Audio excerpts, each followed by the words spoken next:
mucha gente en poetas, en escritores para escribir poesía y novelas. También me parece que hay unas óperas donde hacen relación al canto del ruiseñor en Europa. Y es muy, muy variable este canto. Le podemos aplicar, por ejemplo, a ver si se escucha.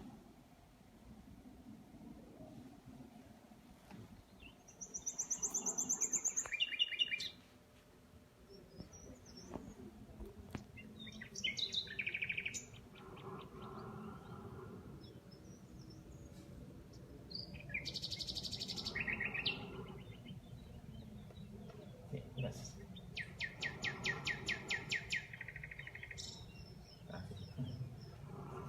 Okay. Bueno, está bien hacer sonido para que se imaginen que estamos en la naturaleza escuchando aves. No se van a escuchar así súper fuerte tampoco. Un poco para simular la naturaleza. Otras especies como el gorrión común cantan solo un tipo de canto. Y es un canto más simple que parecería que es como un llamado, algo muy simple.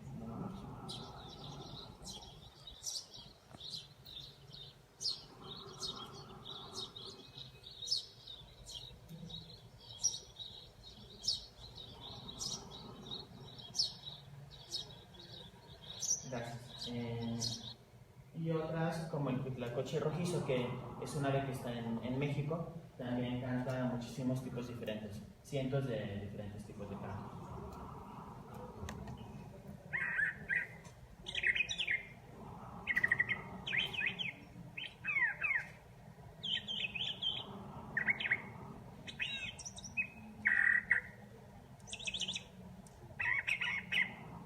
Entonces tenemos una gran variación en los cantos, en las vocalizaciones de las aves.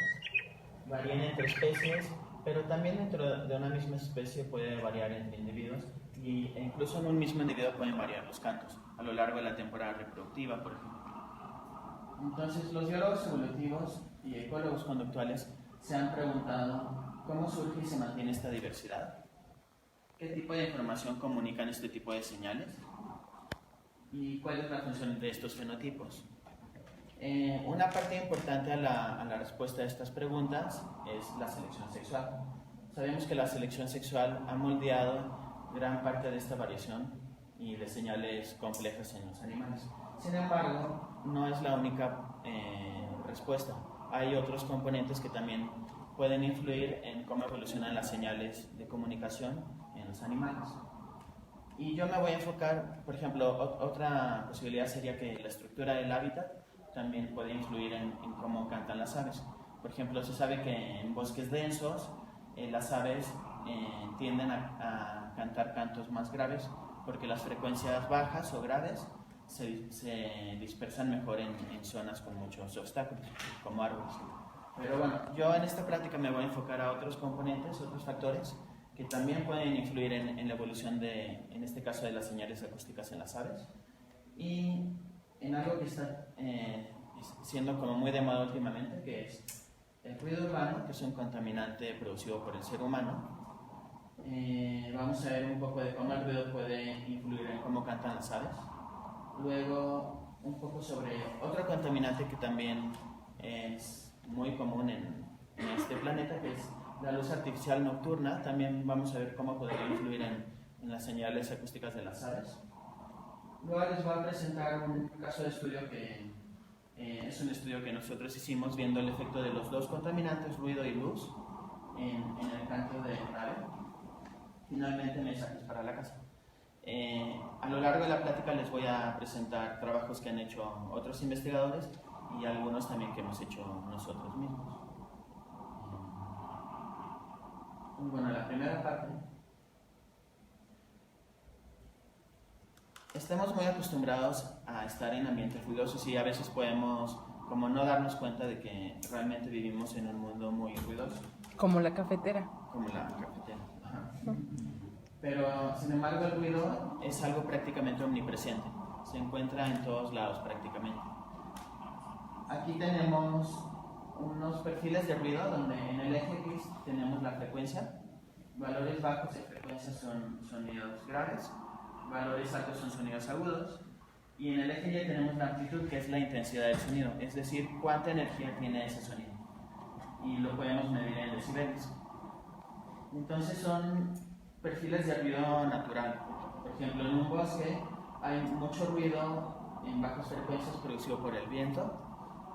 Luego hay como una ventana de silencio en frecuencias intermedias y luego otra vez mucho ruido a frecuencias más altas, agudas, producidas por insectos.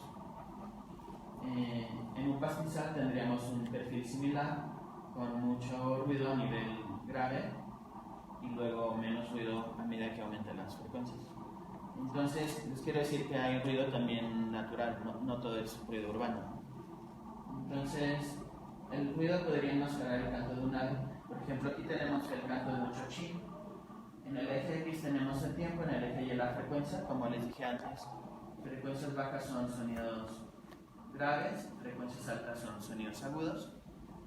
Y si este chochín está cantando al mismo tiempo que otra especie que se llama acento, y el acento canta en las mismas frecuencias que el chochín, pues entonces los dos cantos van a estar sobrepuestos unos con otros.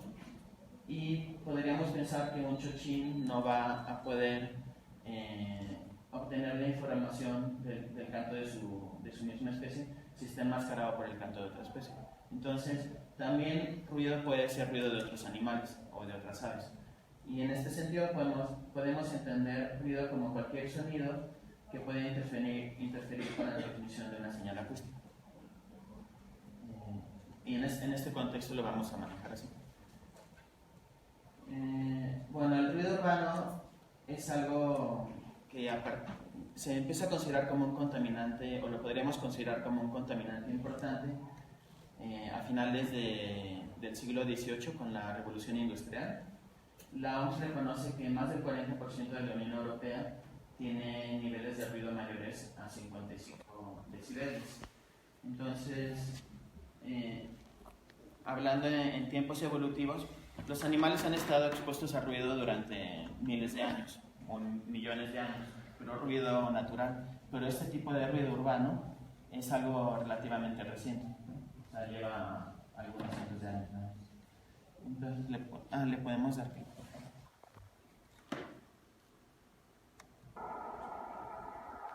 Ruido urbano. El ruido urbano puede afectar a animales que viven en las ciudades, pero también fuera de las ciudades, porque hay aviones, por ejemplo, que pasan en lugares que no están habitados. El ruido puede llegar a las zonas lejanas de las ciudades. También hay carreteras que van entre ciudades, pudiendo llevar el ruido a zonas alejadas de las ciudades. Y por otro lado, también el ruido puede transmitirse a largas distancias. Entonces, no solamente los animales que viven en urbes pueden estar afectados por el ruido, sino también aquellos que viven relativamente lejos de estos lugares. Entonces, bueno, el ruido urbano puede tener efectos a varios niveles. A ver, ¿cuál sería lo más obvio para ustedes? ¿Cómo nos podría afectar el ruido?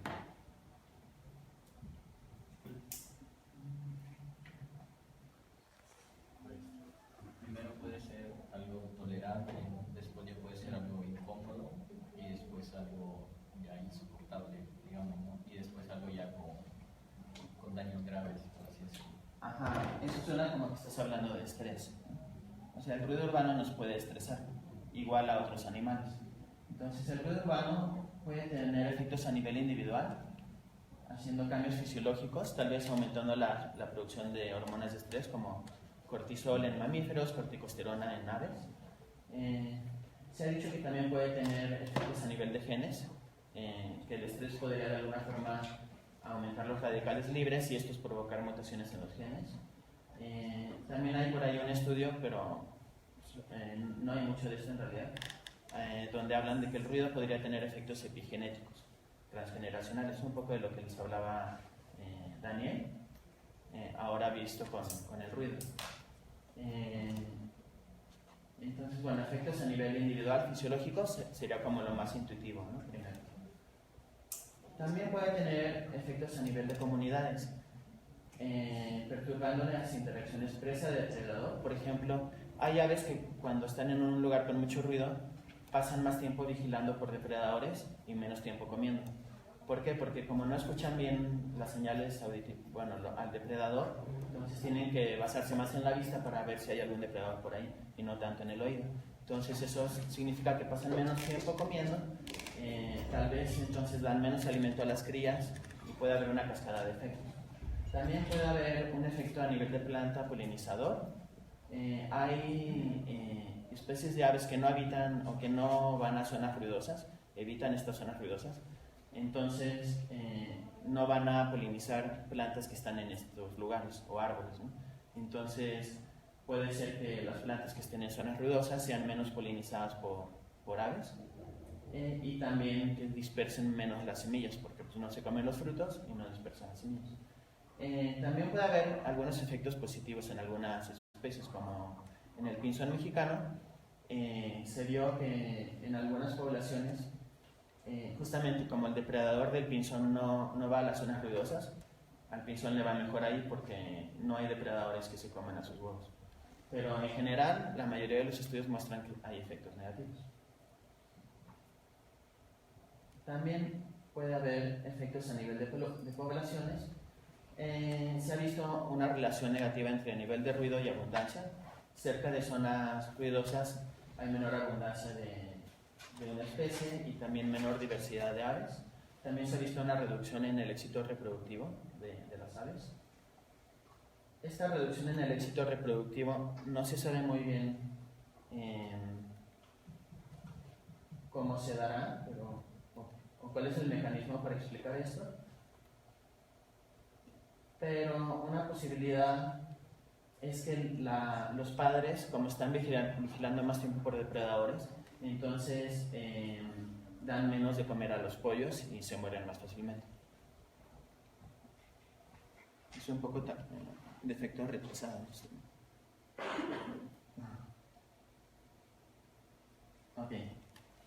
Este es un posible mecanismo para explicar por qué en zonas ruidosas hay menor abundancia. O sea, puede haber mayor mortalidad de embriones. Esto lo vieron experimentalmente Podvin y McDougall, y ellos proponen que puede ser tal vez porque los padres dan menos alimento a los pollos. En otro estudio vieron que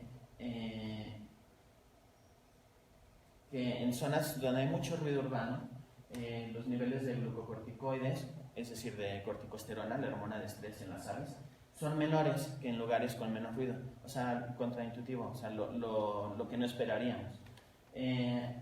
Estos investigadores lo que proponen es que tal vez las aves que están en zonas ruidosas bajan los niveles de corticosterona como para evitar un daño de la corticosterona prolongada. O sea, porque cuando estamos con niveles altos de estrés durante mucho tiempo, esto puede producir daños fisiológicos a largo plazo. Entonces lo plantean como un posible mecanismo para evitar este tipo de daños. Entonces es un resultado al revés de lo que esperaríamos, pero bueno, eso fue lo que encontraron.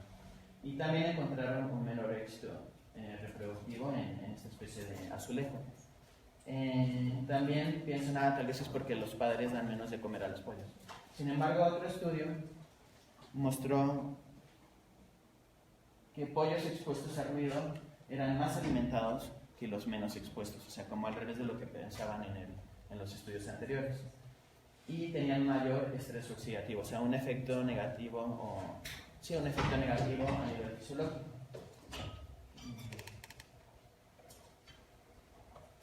Otra posibilidad es que el ruido enmascara las señales de los padres y las crías. Entonces, cuando un padre va a dar de comer a los pollos, el pollo no escucha bien cuando llega el padre y no levanta el pico para pedir alimento. O por otro lado, si levanta el pico para pedir alimento y pía, tal vez el padre no escucha bien al pollo porque hay mucho ruido. Y entonces la comunicación padre-cría se perturba y eso resulta en que haya una menor tasa de alimentación en las crías. Eso se ha visto con experimentos que no se comunican tan bien los padres y las crías en condiciones ruidosas. Pero bueno, entonces sabemos que el ruido puede enmascarar el canto de las aves. Como les dije, a nivel de padre-cría, comunicación padre-cría, pero también podría enmascararlo cuando un macho trata de atraer una hembra para reproducirse, o cuando un macho trata de defender el territorio de otros machos y también a la larga para reproducirse. Entonces, es relevante preguntarnos si las aves pueden lidiar con el ruido, o sea, si tienen estrategias que les permitan hacer que sus cantos se escuchen más eficientemente en condiciones ruidosas. Y entonces la pregunta sería, ¿cómo puede un ave evitar el enmascaramiento por ruido? ¿Se les ocurre cómo?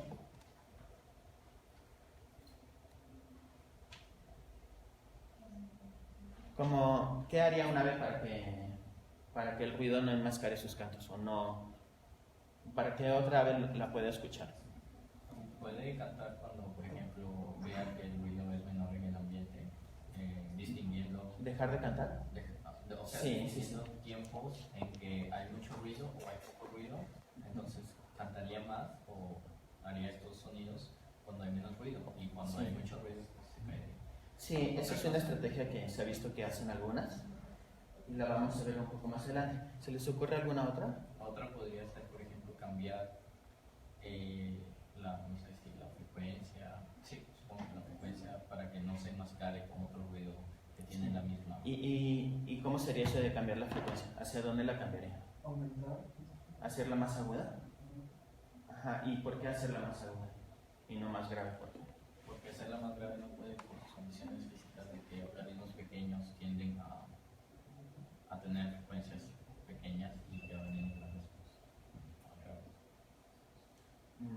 Okay. Organismos pequeños tienden a hacer vocalizaciones más agudas. Ajá. Entonces eso sería una como explicación mecanicista de que fisiológicamente no la puede hacer más grave, ¿no? Ajá. Pero en términos de la función de para qué le serviría hacerlo agudo o hacerlo más grave, imagínense que el ave sí pudiera hacerlo más grave o agudo, o sea, que sí pudiera, pero ¿qué le convendría más, hacerlo más agudo o más grave? Más agudo, para Ajá. la comunicación, bueno, el mensaje llegue. ¿Y por qué más agudo? Esa es la pregunta.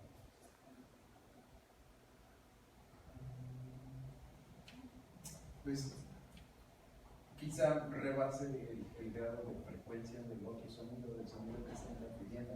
Del ruido urbano. Ajá, del ruido urbano. Sí, exactamente, porque el ruido urbano tiene frecuencias predominantemente bajas, es un sonido grave. Entonces, si el ave hace el canto más agudo, podría desenmascarar su